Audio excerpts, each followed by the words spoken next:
Podcast City Network. The Everett Lee Show. Welcome to the Everett Lee Show. I'm the Everett Lee. I want to give a shout out to everyone that follows me on social media, Facebook, Twitter, and YouTube, Everett Lee Show. And of course, Podcast City Network, the official host of the Everett Lee Show. Podcast City Network, your top source for independent podcasts, and be creative, be yourself. I have a great podcast here tonight lined up on this Tuesday evening here.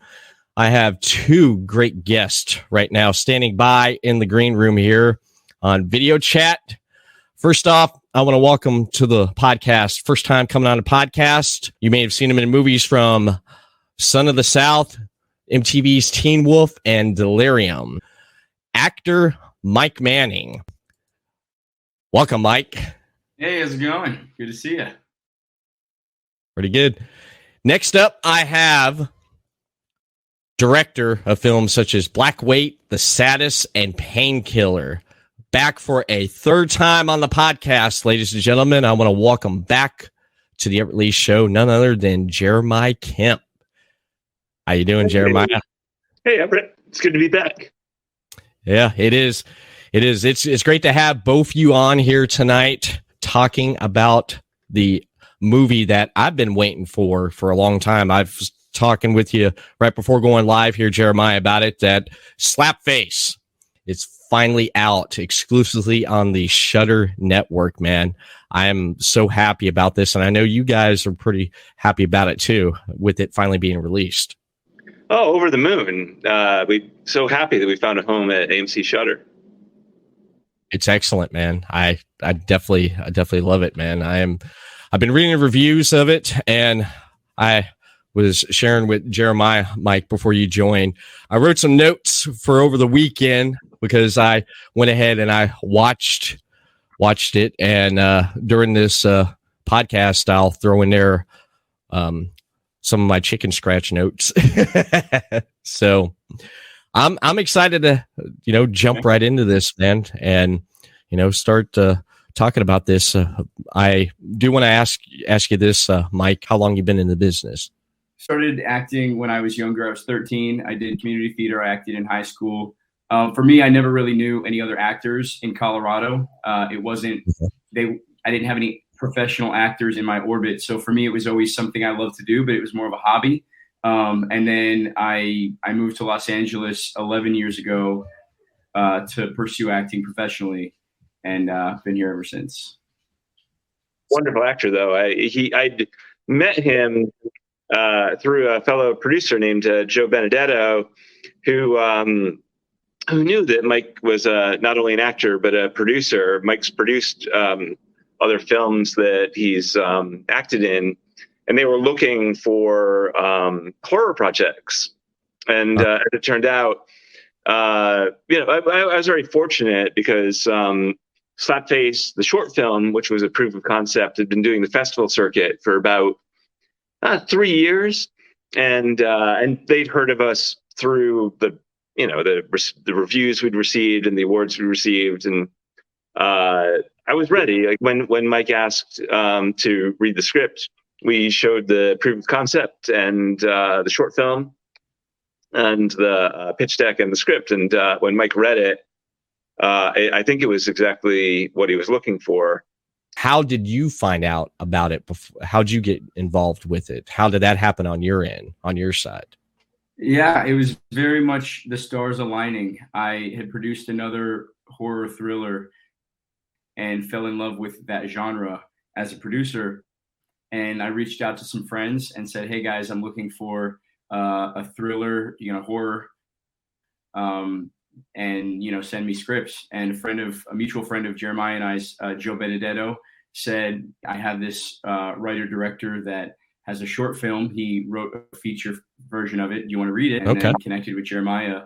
And the idea of working together. I'd seen some of the stuff that Mike had produced. There was a great movie called MFA, which he had a supporting role in, but that sounded like it sounded like something that Mike had helped to nurture into existence. And just watching that movie, I knew that Mike was interested in character-driven stories with complicated themes. He's also made a number of documentaries that I thought were really superb, dealing with like really important issues like homeless youth in America. And I think that some of the themes of abuse and bullying and Slapface really spoke to Mike. It fit in with his idea of telling a very entertaining story. So come for the monster, but stay for the difficult complexity of how to deal with the moral ambiguities and frankly the emotional challenges of bullying and child abuse, which I don't think are cut and dry issues. I don't think that bullying can be solved by Arnold Schwarzenegger coming in and punching someone in the nose. It's right. There's more to it than that, and I think that's what Mike responded to in the story. And in fact, I'll let Mike pick it up from here. But like he proposed a change in the script that at first I had pushback against, but it turned out to be this incredible idea. And once I accepted it, it really took the story in a really bold new direction that fit the themes that we're talking about. I mean, it made it more morally complex and more morally ambiguous. In the short and in the feature-length script, it was a father and son story where the mother was gone. And Mike said, well, what if, Mike, why don't you tell me what you proposed? Yeah, if my internet holds up, I'll continue. I'll pick it up if you increase this. Yeah. So when I first read the script, I loved the story, and I loved exactly what Jeremiah said. This had everything good about a horror thriller. It had the witch, it had the boy, it had the solitude that he's feeling. It also had a anti-bullying element to it, which I really connected with. And it was originally a father and son story. And I went to Jeremiah and I said, Jeremiah, I want this decision, but how do you feel about this story being two brothers?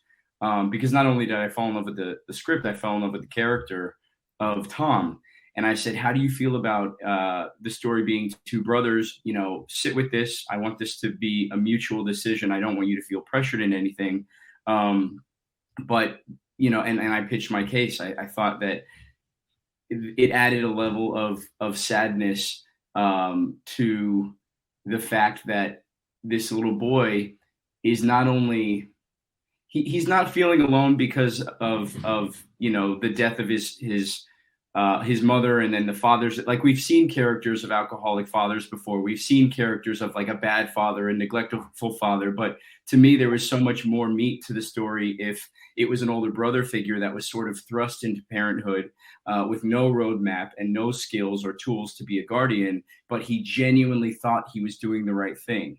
And that's what I think we captured in the film, and what audiences are responding to is the relationship between the two brothers. Tom, my character, genuinely thinks that he is preparing his little brother for how hard the real world is. He slaps him in his face because he thinks that is his way of showing discipline, and that is his way of having structure and preparing his brother for a world that has so far been very unkind to both of them.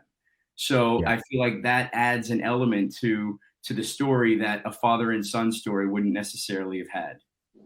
Yeah, because I wrote down on my notes here, the opening credits, disturbing a bit, because right there at the beginning when they're playing Slapface, I shrieked. It's like the hair on my arm just rose because it just gave me goosebumps. I'm like, oh man. And just as you hit it right there, you hit it like right on the head there, because I felt like Tom was trying everything he could that he thought was the best possible way to raise Lucas and be that, filling in the shoes for the parents. And it's like, at the same time too, I still seen that brother, big brother, younger brother relationship, which I got too, because I have like 5 brothers.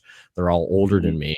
And pretty much I related to that. Like, I know how my big brothers are. I know how they treat me. So right then and there, I'm like, I could feel that, man. I definitely feel that. But with the opening credits, we didn't want to pull any punches, so to speak. We wanted the audience just the audience to know exactly the movie that they were getting into in the first couple minutes. It was like, this is what the movie's about. To me, this isn't a feel good movie. This is a feel something movie.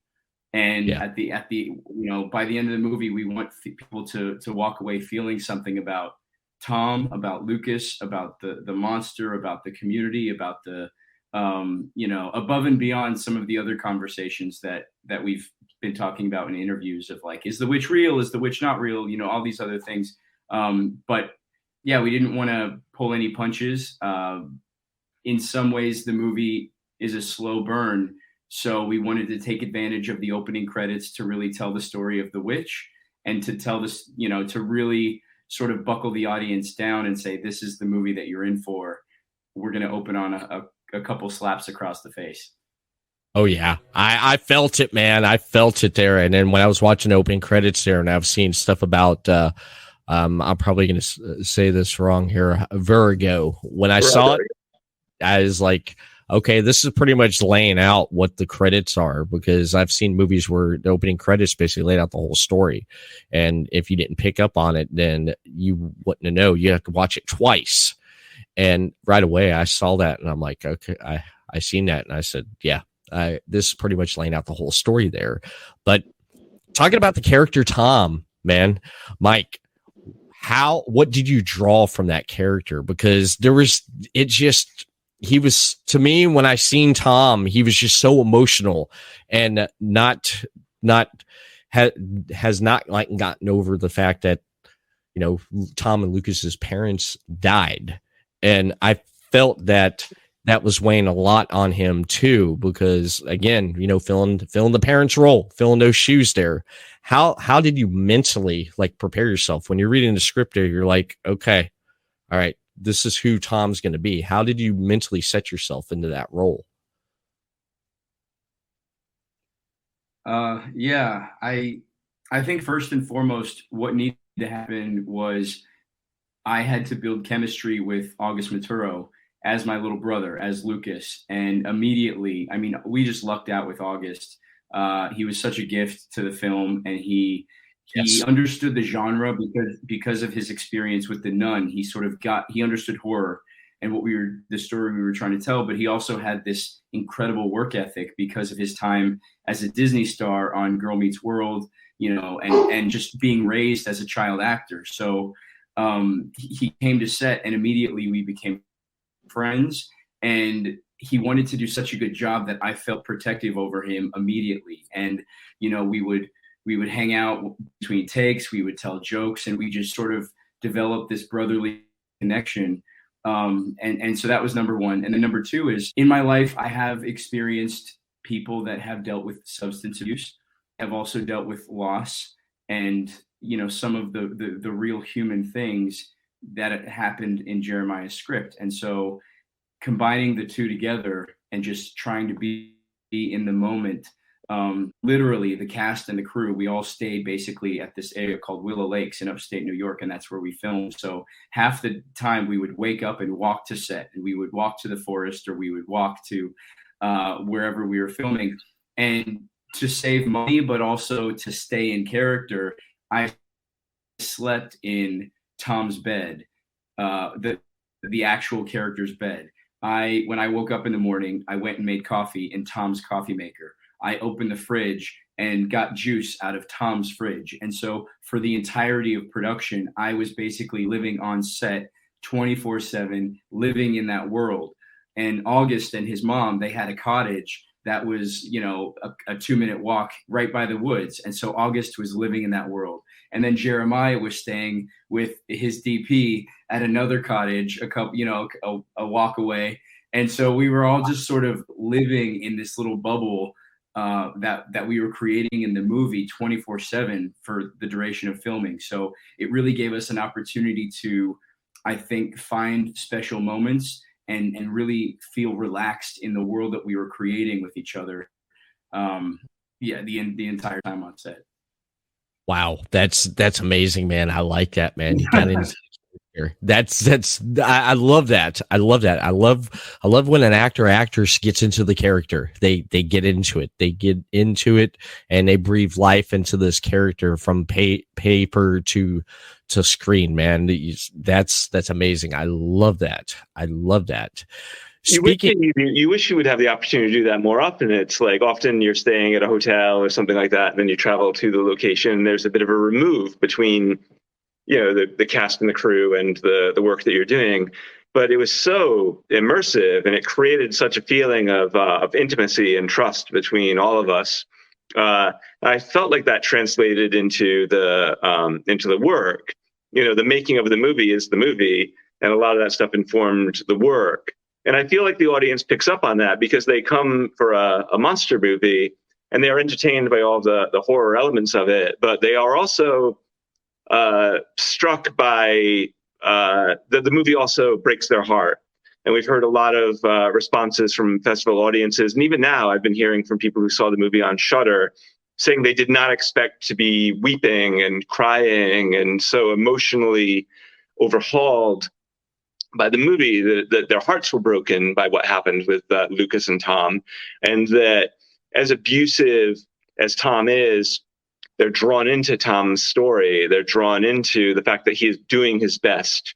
He is really trying to be the father figure. He is really trying to be the best older brother that he can. And his younger brother, it's like, if you want to, like Tom is the abuser, but there are scenes with Lucas where he does not give back and does not want to talk about his parents passing. Like when Tom unloads this monologue, essentially trying to reconnect with his brother and remember what happened, Lucas says to him, I don't want to talk about it. We promised never to talk about that. So in many ways, like Lucas is putting up shields of resistance. I think Tom is trying to break through them with the Slapface game. So it's a complex dance that the two brothers have. And I think that the audience winds up really caring for both of the brothers. Even with Tom being the abuser, they start to understand that it's not as simple as black hat, white hat, good guy, bad guy. It's like the movie is about the mysteries between people and the fact that there's a gray zone between all of us. And the more we get to know someone, the more mysterious they become. Mm-hmm. Yeah. You're talking about when Tom was unloading on Lucas there. Yeah.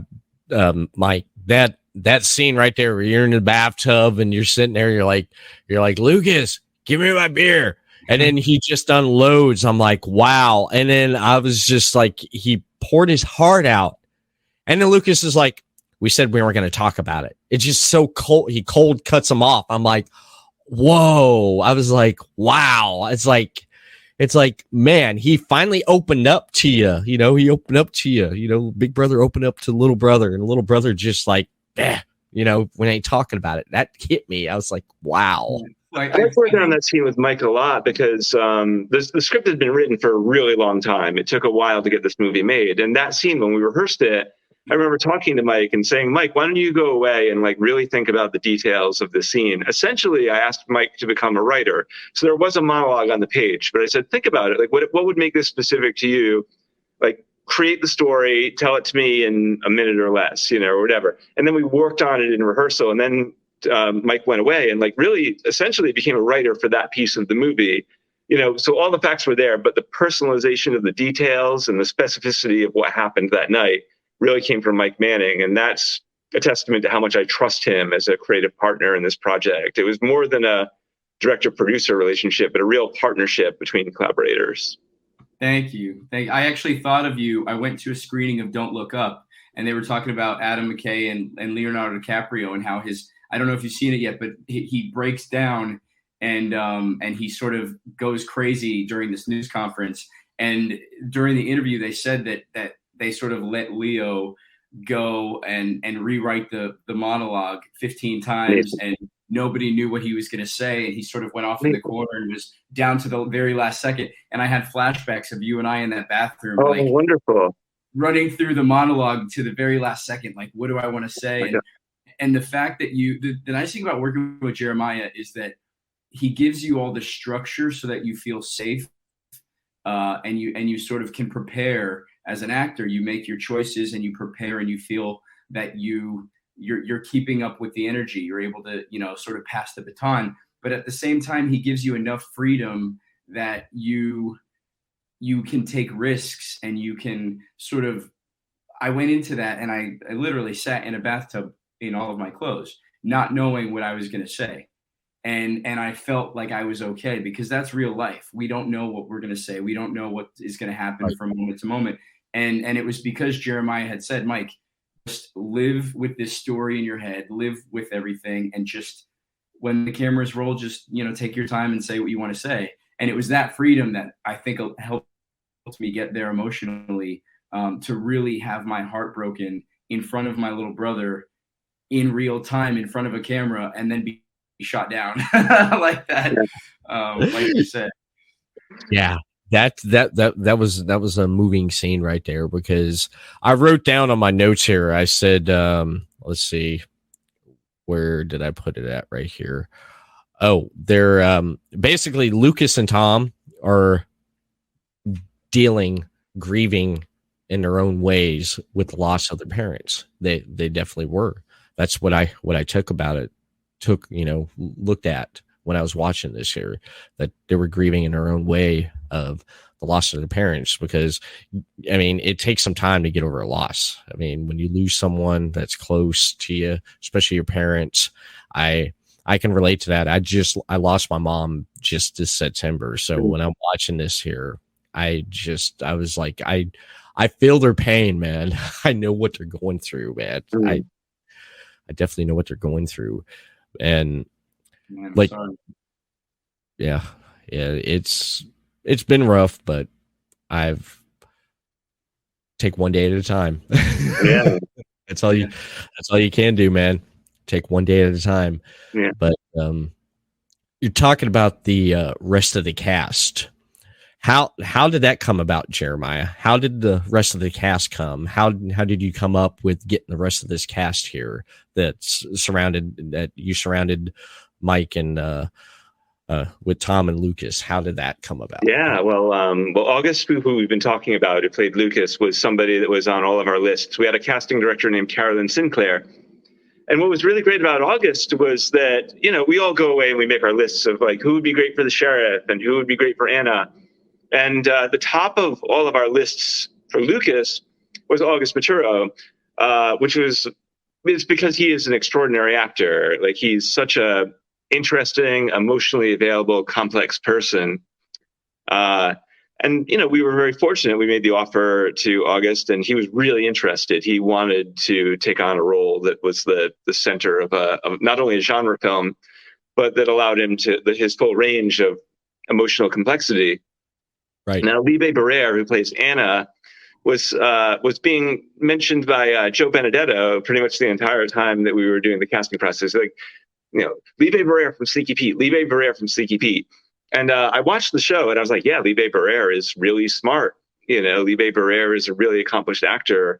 And she, I know that when she read the script, she responded to the human drama of it. She said that it reminded her of Sam Shepard and Tracy Letts and people like that. And I'm not comparing myself to those great writers. It's more that she was like, it's in a world of strange and interesting characters on the fringe, and that her character was kind of an outsider moving into that world. And I think that really attracted her.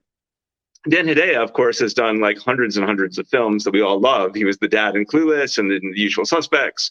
Yes. I didn't even think about Dan Hedaya for this movie. We were thinking about other actors. He did not come to mind because I never would have dreamed of working with Dan. I think he's an extraordinary actor. But then, someone, his agent in Gersh was like, hey, what do you think of Dan? And then I remember that we all stopped and said, oh my gosh, Dan would be amazing in this role. And the way that he liked to work was he was interested in understanding what the entire movie was. He wanted to talk about the themes. He wanted to talk about the emotional underpinnings of the story. He wanted to talk about what the game of Slapface meant to the brothers. And then he wanted to see where he fit into their world, which I thought was really interesting because Dan is also a painter. And I think he thought of himself as a piece of the mosaic, as a tile in a larger mosaic. He was like, how do I fit into your world? which I thought was really exciting and great. And last but not least is Lucas Hassel, who plays the monster. Lucas has been a collaborator of mine for many, many years. Like, he'd acted in several of my films. When we did the short, he played the monster. And when it came time to do the feature, I asked Mike, and the other producers, I said, I'd like to bring Dominic Sedilli, who was the director of photography, who shot the film so beautifully, because I've worked with him for 11 years now or something like that. And we're like peanut butter and jelly. We really complement each other very well. Right. And then Lucas Hassel, and they were like, so you want this 6'4" Danish guy to play the witch, this woman? I don't know, and I said, no, please trust me. It's like this, Lucas is an enormously physical actor, and he will personalize the role, and it won't just be like rubber and paint. It will feel like a full character with wants and needs. And without any dialogue, just through the physicality of his body, he will create a sense of intimacy with this character. He will create a yearning in this monster. And indeed, when we did like wardrobe tests with Anna Davis, our great wardrobe designer, I talked to Anna about like creating this very slender robe that looked like the bark of a tree. And then Anna was like, well, what if there's a hood, that's very witch-like, and it will like help keep the monster very mysterious. And Lucas Hassel said, well, what if he has a belt with like a bunch of toys and trinkets on it, like such as she might have had from other children. So it was a real collaboration, like everything else on this movie, of creating the monster and like finding its form. And then once Lucas was on set, August bonded with Lucas Hassel immediately, and Mike Manning, was like, oh my gosh, it's like Lucas Hassel is giving us so much. Like, it's such a raw physical performance. And I'm really grateful to you, Mike. Thank you for trusting and for allowing us to bring this remarkable actor into the team. Yeah, that was one of the. I feel like every film has a certain number of trust falls, and Jeremiah vouched for Lucas, and that was one of the biggest things that I was sort of like, okay, I have no idea how this is going to turn out, but I'm just going to trust Maya, and it was exactly that. He had sent. I had seen the short film. And Lucas had played Virago, or the witch, in the short film, and then this. But I was like, wait, yeah, exactly. Like, you want a 6'4" man that's built to be this witch? I'm like, what is this? This can't work. But then it was the first scene where I'm sitting there behind the monitor watching playback, and everything down to the way he moves his hands, to the way he moves his face, to the way he maintains eye contact, to the way that he mimics Lucas. It was so, he said more than I had ever read on the page without even saying anything. And it was from that day, I was like, Jeremiah, you were right. Like, I'm glad this worked out, because we can't cast anybody else. But now, but I feel like now we have a really special, it's going to be great kind of thing.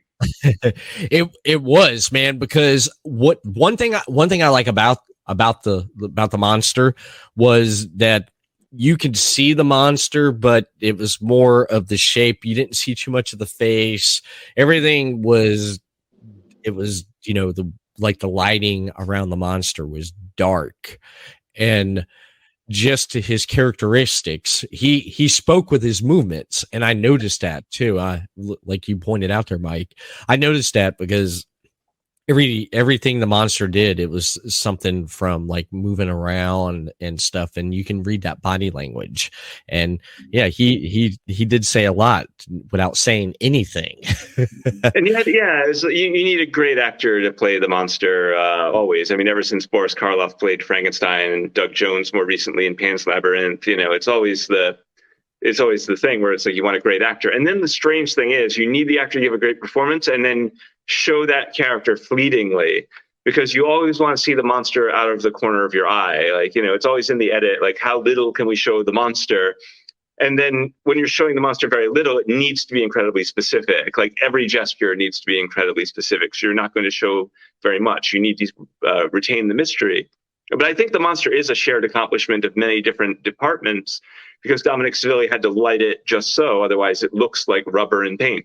And the sound design by Michael Odmark, was really fascinating to do, because Mike Manning and I were just, we were thinking a lot about, well, what if like there's some cicada sounds, and what if this part sounds like an old woman, and what if this part sounds like an animal, and what if this part sounds like the wind? And Michael Odemark really, it was a challenge to try to find the voice of the creature.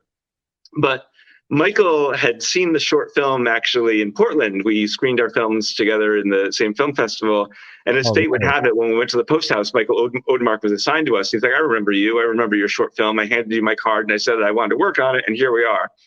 And it was really delightful because he did a brilliant job. He really cared about his contribution to the monster, because in a horror film, sound design and music are really the coin of the realm. If you want to terrify an audience, part of it is great acting, because you need the other actors to respond to the creature so powerfully. If you watch Alien, the monster is shown fleetingly and well, but they play a lot of it on Sigourney Weaver and the other brilliant actors in that film.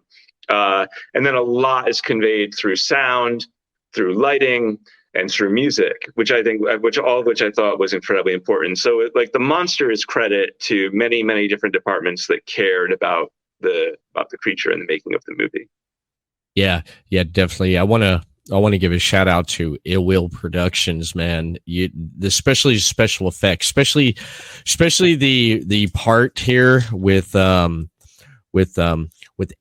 when Anna, it was in the house. No spoilers, but like something happens with Anna. It's there is a strange moment between the monster and Anna. Like the monster encounters many of the characters in the movie, and it's a particularly scary moment.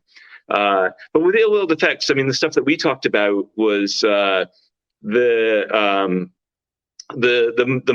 witch being a character from fairy tales, with the strange nose and the strange face. But unlike fairy tales, it would be on this giantly, this tall person, so 6'4" Lucas Hassel wearing platforms brings him up to 7 feet tall. Now you've got this like fairy tale witch face on this elongated, stretched out body, so that it creates the effect of dysmorphia, where like the human body is stretched. So it's an unnatural shape for this creature, which we thought was really fun. The people who implemented the creature on set were Tony O'Brien and Sandy Washington, both of whom were enormously gung-ho about playing make-believe every day. So they were really on board with how do we make it a fairy tale creature? How do we make her feel like she's from the forest? How do we shape it to Lucas Hassel's face so that we can feel his eyes and we can feel his movements under the prosthetics? Because as I said before, the greatest special effect is a human being. Like once the stuff is on top of an actor, then the actor fills it with meaning. Freddy Krueger is nothing without Robert Englund performing the role under the makeup. Exactly. That's I totally agree right there with you with it. Like Mike, when seeing everything put together on the monster, when you first seen the monster, what was like, were you like, whoa? What was your reaction to that, man? It was bizarre. I was relieved when I first saw the monster on camera, because it looked with Dominic's lighting and with Lucas Hassel's performance, the monster just became this creature of its own, like on its own, and this whole presence. And I was relieved. I said, wow, this movie is gonna work, because the monster is such a big part of it. And also I was just so impressed with what Lucas Hassel, brought to the character, and immediately saw why Jeremiah had fought for him so much. And that was while the cameras were rolling. While the cameras were not rolling, Lucas would take the hood off and prance around set and skip. And during lunch, sometimes it was bizarre. Sometimes he would have the face on, and he would pull the hood down, and it was just this bald head and this big nose, and he would go through the craft services with like this British accent and pretend to be on a cooking show, and would prank everybody and make jokes on the set. And he would run around with his arms out, and you just see this giant, terrifying witch creature playing with August like another 12-year-old boy. And it was bizarre, and it was fun. It was great. Take a quick break, and when we come back, we'll dive more into the conversation right here. But first, there's a couple things I do want to mention. Keep up with the latest shows and content from Podcast City Network over on podcastcity.net. Follow them on facebook.com/Podcast City Network, Twitter @PodcastCityNet. Subscribe to the YouTube channel, Podcast City Network. On Twitch, Podcast City Network. Podcast City Network, the top source for independent podcasting. Be creative, be yourself. Whether it's a sticker for your car, a t-shirt for that special someone, or a neck garter to keep safe during COVID-19, Podcast City Network has you covered. Grab the latest PCN gear today at podcastcity.net/shop to show your support for your favorite show or shows from Podcast City Network today. Want to start a podcast? Trying to grow your current show? Podcast City Network is here to help. We currently offer services for social media advertising, marketing, live stream hosting, custom logo design and branding, transcript services, custom intro and outro videos, audio video editing, press kits, one-on-one consultants, and much more. So don't wait. Contact us today. podcastcity.net/services. Head over to the website, fill out the form, get in contact with Podcast City Network. Have you ever wanted to start a podcast but didn't know how? Do you already have a podcast but you don't know how to grow it? Are you trying to find ways to make your podcast profitable? You can learn how to do it here at Podcast City Network. We offer consultant services, tutorial classes to help with learning to better expand your knowledge to grow your show. We also give access to our network of shows to help with cross promotions, guests, and overall reach while becoming a part of our ever-expanding PCN community based on people helping people. The best part is no membership fee.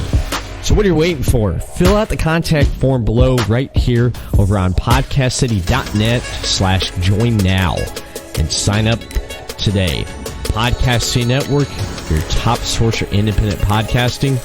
Be creative, be yourself. You're listening to The Everett Lee Show.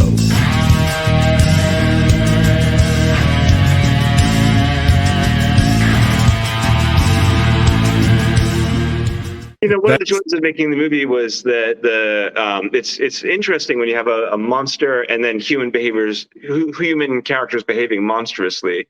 So the bullies played by Bianca and Chiara D'Ambrosio, who were so wonderful to work with, they have to attack and essentially beat up August in a couple of scenes, and Mike Manning has to slap August in a bunch of scenes. Now I want to mention that nobody was harmed.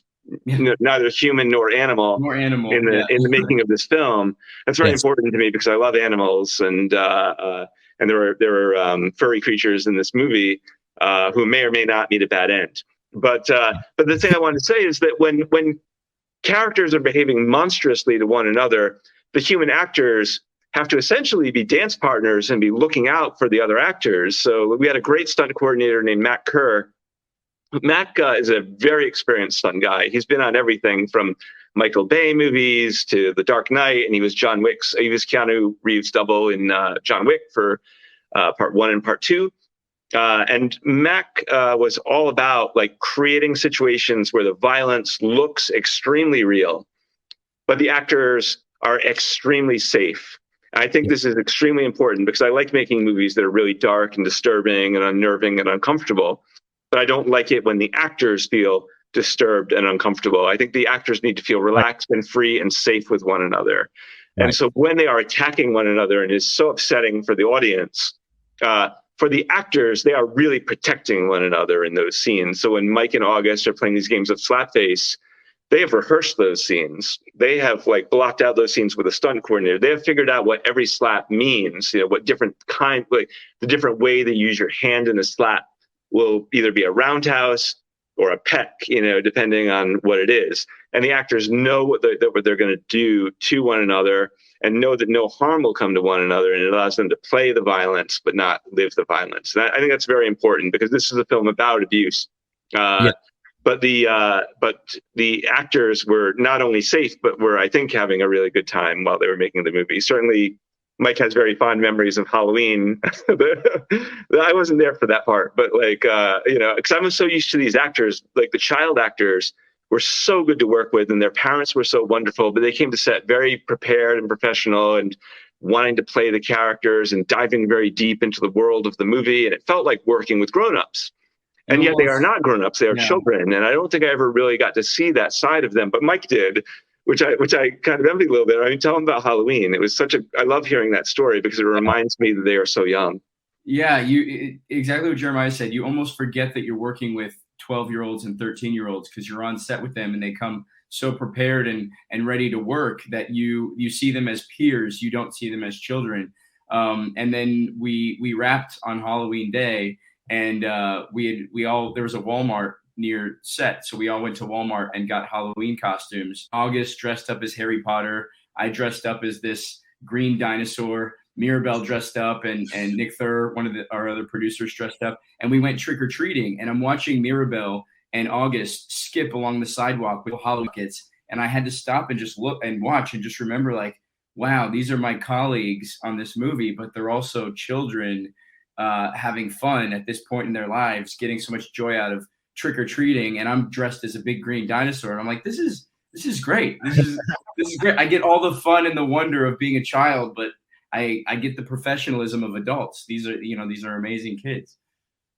Yeah, that is amazing, man. You sound like everyone had a good time filming, filming the movie, and even when the cameras weren't rolling, still having a good time. I like that, man. The crew were a bunch of people that have been old friends for a number of years, and you felt that. You felt like the crew had your back while you were working, whether you were an actor or the director or producers. Like they were there for the movie, which was really great.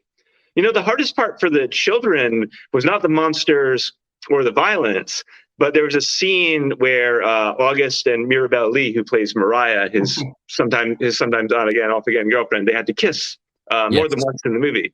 So whenever they had to kiss, they demanded a closed set, like no parents allowed, nobody, get everybody off the set who doesn't have to be here. Like it was very hard for them because they're 12, and it's like a kiss for them is like, it's quite a lot. So they were a little bit nervous. I remember I talked to Dominic Savilli, the director of photography, and I said, Dom, I think it's important that we show them, you and I are going to walk over to like where they're going to stand. We're going to hit their marks and you and I are going to kiss each other.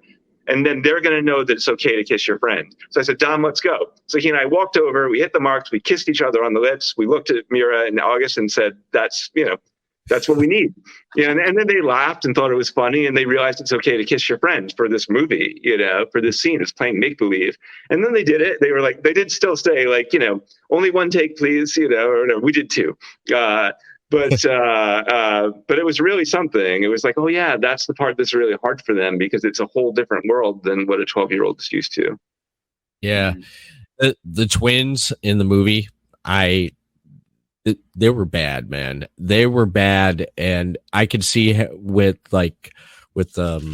Mariah and Lucas, we're trying to fit in, especially Mariah, and she liked Lucas, but she wanted to fit in with the twins at the same time. And to fit in, it's like follow the leader, and I seen that because I've seen that growing up.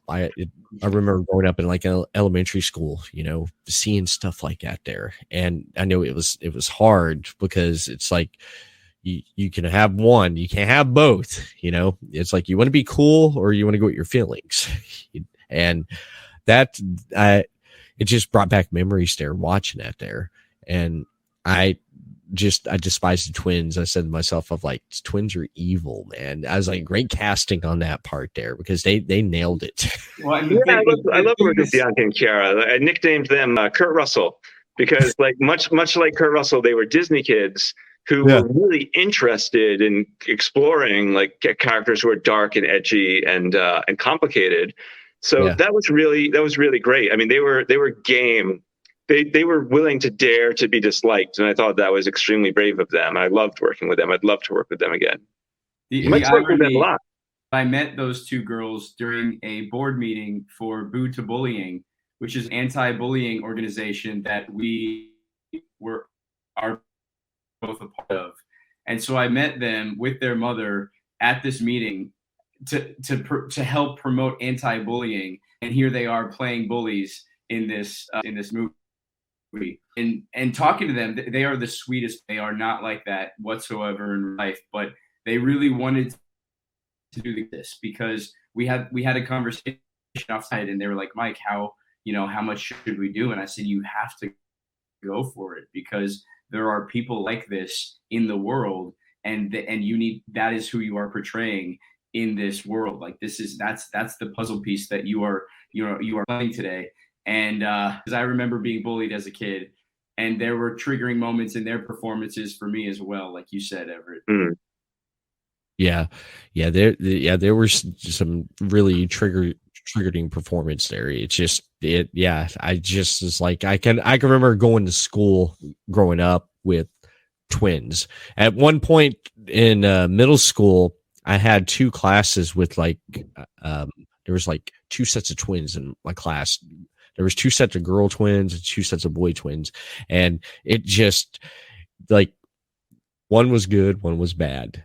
I mean, one was, you had a good set of twins, a bad set of twins, which, but any other time I come across twins growing up, they were mostly, it kind of reminded me of that. I hate to say that, but like not that bad, but it was give or take on, who the people are. So it just, it was the cast was great. Good casting. Tom, you did excellent. There was times I will have to say is where it's like, I understand Tom, and then there's time like it's like I felt for you, then I hated you, the character. It's really interesting watching the audience go on a roller coaster ride with Tom's performance. I had the great fortune of being on a what do you call it? Those watch parties, I was on a watch party for the movie where there was a big audience, and they were wonderfully vocal in their opinions, and they really loved the film. But you could see the parts where they were on Tom's side, and then when they were not on Tom's side, and you could see them going back and forth and like their feelings about Tom as a character. And that goes all the way up to the climax of the movie. Which, as I said earlier, like I think that we start by opening the door of this film as a horror movie, but I think that by the end of the film, we want to break people's hearts. And I think that Tom as a character and the journey that the audience takes with Tom is a part of that, the heartbreak.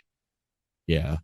It definitely was, man. Went on one hell of a roller coaster ride in there. It definitely was. And you were talking about before there, Mike, where you were upstate New York there with filming. Now, you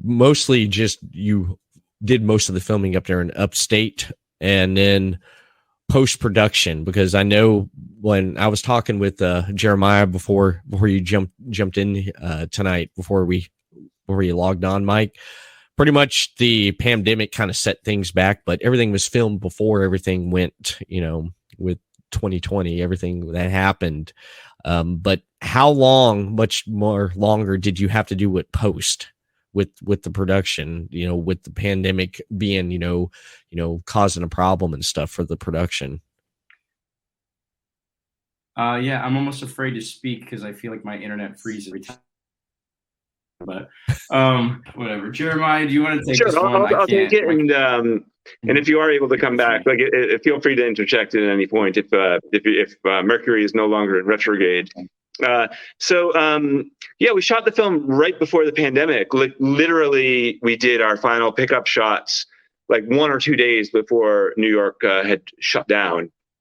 So when we're in post with our editor, Katie Dillon, like it was really interesting because we're trapped in our houses essentially, and we're seeing these cuts of the movie, and like working on Slapface during the early days of the pandemic was it allowed us a real creative outlet for all of our feelings because it was such a tough time in all of our lives. This entire pandemic has been challenging and hard.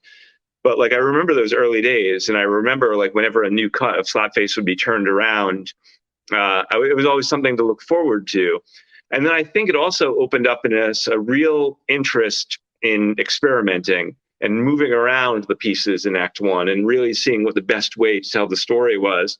And I thought that was great. It allowed us the freedom to be expansive and to explore and to take risks and to take chances, which, as you can probably tell from this conversation, is something that I really like. I like to explore and I like to find out what the possibilities are. And I like to make, let's do a radical choice. Like the game of Slapface, where the two brothers are slapping each other, was not originally the first scene of the movie. But the producers and Mike had thrown out that idea and said, what if, that is the first thing that the audience sees in media res, no context. We're going to see the brothers slapping each other. I said, let's try it. And we put it in there, and immediately you could tell it was a good idea. Immediately it was artistically arresting. It drew you into the story. It opened up all sorts of questions. You wanted to know who these people were. And then the very next time that you see them in the movie, it's like, hey, bud, have a great day. I love you, here, all this stuff. And it's like, I thought they were slapping each other, but now they're being so kind to one another. And that was something we found in the edit. That was something that we found by moving the pieces around, which I'm so grateful. I mean, that's another reason to be grateful for brave, maverick producers who are willing to take a chance and being open-minded about that. So that's something that we did. And Katie Dillon, who's been editing with me for a number of years, she and I talked a lot, and she said that this was one of her best experiences working with a production team, because we've had a lot of times when we did work for hire where the movie is taken away from you and they cut the film in ways that you don't like, and oftentimes you're looking at it being like, oh man, that's not what I wanted to do. And this was an opportunity for Katie and I to work with producers where, many of their choices made the movie better. Many of their choices were so brave and so provocative and so exciting. And when you saw it working, you set your ego aside. You don't say oh man, I'm the director, I do this or that. It's the best idea always wins. And the only way to find out the best idea is to test it. When we're doing takes, I like to try different things. When we're doing the edit, let's move things around. Let's explore all of the possibilities. So having the time during the pandemic to really sit with the movie and allow the movie to immerse with us and do a slow cook instead of a fast edit. When you're cooking slow, all of the, everything gets denser, all the tastes get stronger. And I found that really rewarding, both personally and professionally.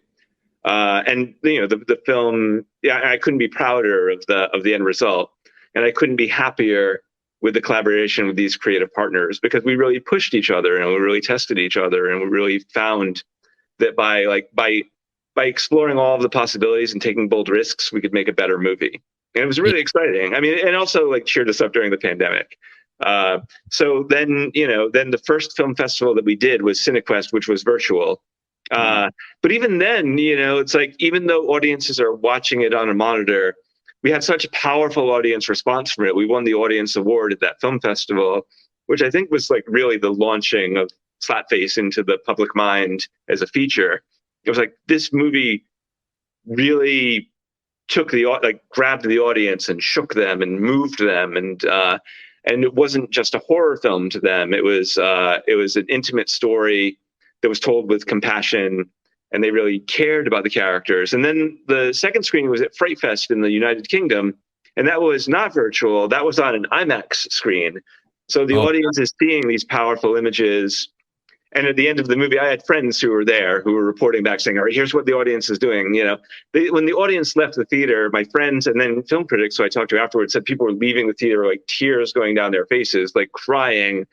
And I could only imagine what that must have been like with we won't give away what the final scene is, but when it happened, the audience was thunderstruck by it and so powerfully moved. And they took that with them when they were leaving the theater. And it was something that people wanted to talk about afterwards. In the UK, they like to go to the pub afterwards. And at the pub, everybody is crying and talking about this. They were we thought it was going to be a boy and his monster. We thought it was going to be a fun monster revenge story where the monster kills the bullies or something like that. And instead we were taken on a much deeper journey internally as a viewer, which I was very pleased by. And I'm still very happy with the reviews that we've been getting, because it's the critics are kind of taking the movie in the spirit in which it was made, and understanding that this is a movie to be grappled with. and this is a movie to be thought about.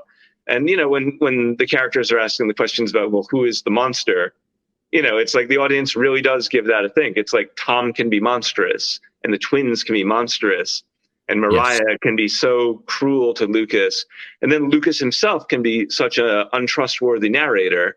And sometimes, like, audiences have said the most sympathetic character to them was the monster, because at least, like, she was a twisted version of our basic human needs. So that's been really interesting. Like, and I think that the pandemic has put us in a very contemplative space and a very emotional space. And I think the audiences are showing up to the movie in that spirit. I was going to say, I was worried that after a pandemic, audiences were looking for a feel-good story. And this certainly isn't that. Like I think I said earlier, I don't know if it cut out, but this is it's not a feel-good story. It's a feel-something story. And we wanted that catharsis. And we wanted sort of, to me, one of the main messages of the film is like, don't bottle it up. Like, if you feel something, find someone to talk to, express your grief, establish that connection. And that's what I think audiences are taking away from this. So, I was worried. I was like, after a pandemic, but I think, Jeremiah, you said it so beautifully right now, is that I think the pandemic has made us realize that we can't live alone with our feelings, that we need to connect with people, that solitude truly does have an impact on children and adults. And so, if this movie encourages people to speak how they feel and to be honest about their grief, especially men, you see a brief glimpse of this, of Tom in the bathtub sort of cracking. And that's, a beautiful moment, because you see this man that has lived by toxic masculinity almost. And you see that even he, trying to hold it together, he can't, and he's cracking, and he's shot down by his 12-year-old brother, because that's all that they've been taught. It's just, it's to me, if audiences take anything away, it's like, express your grief, express your trauma, express what you're talking about, or else a witch will do bad things. Yes. And I want to give a shout out to people viewing, right? Yes, that is. I have some people viewing or listening right now in the chat. Want to give a shout out to David C. Russell from Deathmatch Russell Podcast, my friend there listening. Podbeam user Mike, did you watch the final product of the movie? Because I know some actors and actresses, they'll watch stuff, behind the monitor during the making of the movie, but they won't. A lot of them will not watch themselves, in the final product. Did you watch the final product that's out now of the movie? When it premiered on Shudder last week, I had some friends over to watch it, and it was the first time that I had seen the movie in a long time, since we edited the movie, and it was really fun to watch it again with a live audience.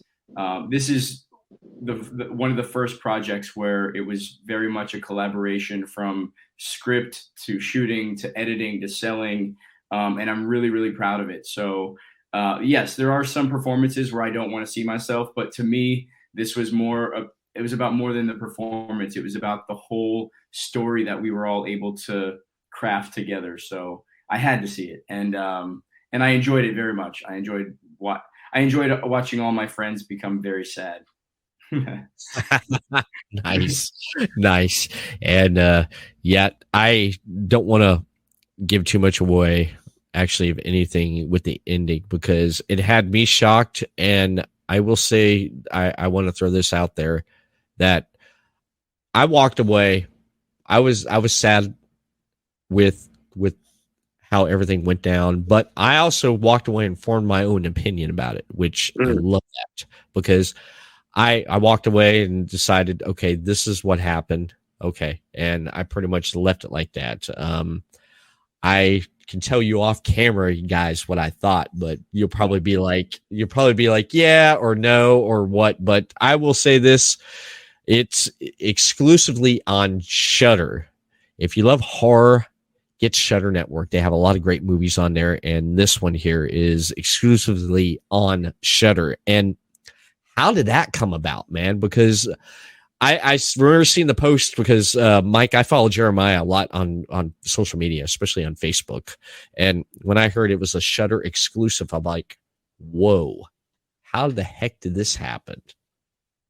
It was the classic. We couldn't celebrate in person at film festivals, so we sent it around virtually. And CineQuest, like Jeremiah said, the response was great. And then we just sent it around, and it was a discussion of, how can we get this in front of as many people, and also who's gonna make our money for our investors. I had to very much keep that in mind as well. So Shudder, I mean, they have such great content, and we felt like after a meeting with them that they understood the film, they understood the message, they understood the core. They have such a great connection with the horror audience, and ultimately that just we found like we trusted them with the movie, and to be the home with the movie. Nice. Did I cut out? Am I good? I'm almost afraid to keep talking because every time I talk, it cuts out. But I think I finished that one. You sure did. Yeah, it was great. You've been finishing more. I mean, like it's only been. It was very infrequent. So I think that the people watching this, they might have missed like 5% of Mike Manning, but like, but like for example, just now it was all there, which is great. Great. Yes. Okay. It was. It definitely was great there. I love the movie, and I hope everyone goes on Shudder, sign up for your 7-day free trial, which you can try out. But if you do, go on there and watch this. Pull this movie up, watch it, because you'll enjoy it as much as a lot of people have. The reviews on IMDb, Rotten Tomatoes. I love the fact that Rotten Tomatoes, last time I checked, gave it like an 86%. So it's going really high. And I need to get on there myself and put a review, because the reviews help, because that boosts the movie. And if you do go see it, please, if you do watch it, please put a review out there, and to help this movie, get up there in the rankings there. And it's just great, man. I was relieved and finally glad to see that this movie finally came out after everything, man, because in the last 2 years talking with you, Jeremiah, we brought up Slapface. The last couple times I had you on the podcast, we brought up Slapface and what the progress was with that and everything. And then when finally having it come out, being able to watch it, I love that. And Tom, your performance, again, loved your performance in the movie, and everyone, the supporting cast, all the way to the editing. Katie Dillon, great job editing, and the special effects from Ill Will Productions. Great, all good movie. I can't say anything else, so I said it. Thank you. But please go and leave a review, a positive review. Anybody watching or listening to this, please, if you love the movie, IMDb, Rotten Tomatoes, positive review really helps us get it out to a wider audience. And then if you didn't love it, then we're not called Slapface. We're called something else. Oh, great. Oh, great. So speaking of the beginning of the year here, I will say this here. At the beginning of 2022, I wrote down a bucket list of stuff I want to do for my podcast for this year, because as long as I've been doing this since 2014, there were some things I've done along the way and got to do on this podcast. And one of the things that I basically wanted to do was at least this year, get someone from the independent film industry from the world. So I got Jeremiah Kipp and I got you, Mike. So you guys, I want to thank you for helping me knock off 2 things off my bucket list for 2022. Yeah, we're here for you. I appreciate it, man. I definitely do. And speaking of the rest of 2022, what can you guys talk about that you have coming up, or what can you briefly talk about? If you have anything where you have that hush hush thing, if you mention something, they're gonna, come at your house in the middle of the night and put a gag order on you. What do you guys got going on for the rest of 2022 to look out for? Start with you, Mike. Yeah, I have some TV things happening right now. My character, the Manny, is currently on This Is Us, the final season, so that's kind of fun. And then I'm just enjoying Slapface, being out in the world. A couple other movies that are coming out later on in the year, and hopefully more projects with Jeremiah. So we'll see. Nice. Jeremiah, what you get? Yeah, I would certainly love to work with Mike Manning again. Anytime, any place, any project, let's go. And Slapface being at Shudder, we couldn't have found a better home for this movie. We're enormously grateful. Thank you, Shudder. It's a great home for really wonderful genre films, and they offer a lot of different kinds of horror movies too for the audience. Yeah, like we along the festival circuit, there's a short called Draw Up and Stare, starring the great Academy Award-winning actress Melissa Leo and Michael O'Keefe. That's a movie with some ghosts in it. So I don't know if I would call it a horror movie, but it's certainly like there are elements of the supernatural. And then I start my next horror feature on March 1st down in Savannah, Georgia. It's my first film down south in the United States. I'm a New Englander, and I'm used to making movies in places like upstate New York. I'm originally from Rhode Island. So going down south is like a whole new world for me. Dominic Savelli and a lot of the crew of Slapface are going to be on that project, and I couldn't be more excited. And maybe, Everett, we can talk about that next time, because we'll be editing that this year, and we'll see what kind of life it has. But it's another monster movie, a very different kind of monster than Slapface. Yeah. So I'll have covered different parts of the geography of the United States. Maybe my next one I'll go down to New Mexico, Arizona, or maybe Los Angeles. We'll see. But right now it's going to be Savannah, Georgia. Oh, nice. Savannah has a lot of history there. It does. I can tell you a story about what happened getting lost in Savannah back in 2001 or 2002, but that's for another time. Yeah, next time, man. We'll talk all about Savannah and its strangeness. I can tell you about that. With my story, you could make a movie out of that. You can, because I'll never forget that there. But that's for another time and a different video. But I do want to thank you both for coming on here tonight, and I do want to thank everyone that tunes in and listens to this audio podcast here on Podbeam live stream. And if you have any other services, apps that you listen to the Everett Lee Show on, or listen to any other podcast on, I'm available on iTunes, Stitcher Radio, iHeart, Amazon Music, and right here on Podbeam. So everyone, thank you. Have a great night, and we'll see y'all again next time for another episode of the Everett Lee Show. Peace.